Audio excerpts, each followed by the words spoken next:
أهلا بكم. التشكيل المتوقع لنادي الزمالك أمام الاتحاد العاصمة في نهائي الكونفدرالية في استاد القاهرة الدولي.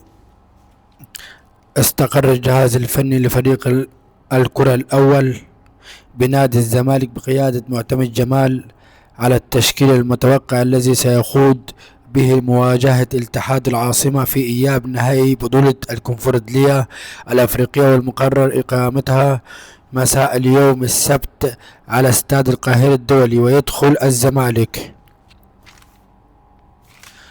الزمالك المباراة بشعار لا بديل عن الفوز بعدما تعرض للخسارة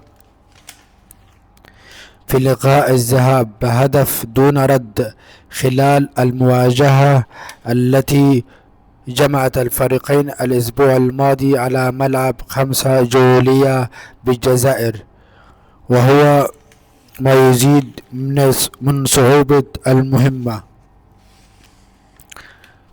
مهمة الفريق الأبيض في لقاء العودة. ناصر منسي يقود الهجوم وعودة بيزيرا للتشكيل الأساسي، وشهدت اختيارات معتمد جمال الأفضلية في الخط الأمامي قبل أن يستقر المدير الفني على الدفع بالمهاجم ناصر منسي لقيادة هجوم الزمالك من البداية، في ظل رغبته في زيادة الفاعلية الهجومية والضغط المبكر على دفاعات الفريق الجزائري.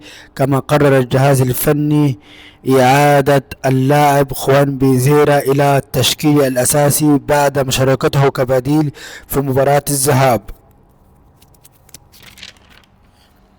حيث يعول عليه الزمالك في صناعة الخطورة من الجبهة الهجومية إلى جانب الفلسطيني الدباغ، الذي ينتظر أن يكون إحدى الأوراق المهمة في اللقاء. التشكيل المتوقع للزمالك أمام الاتحاد العاصمة: ومن المتوقع أن يبدأ الزمالك المباراة بالتشكيل التالي: حراسة المرمى مهدي سليمان، خط الدفاع أحمد فتوح، حسام عبد المجيد الونش، محمد إسماعيل، خط الوسط محمد شحاتة، عبد الله السعيد، آدم كيد، خط الهجوم الدباغ ناصر منسي، خوين بيزيرا.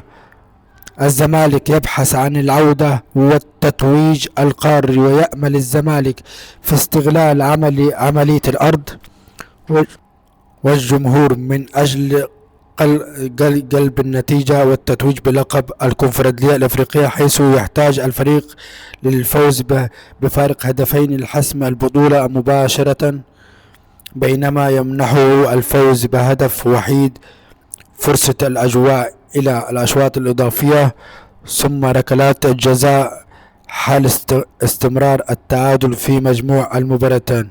لا تنسوا اللايك والاشتراك في القناة، وشاركونا رأيكم في الكومنتات، وشكرا لكم.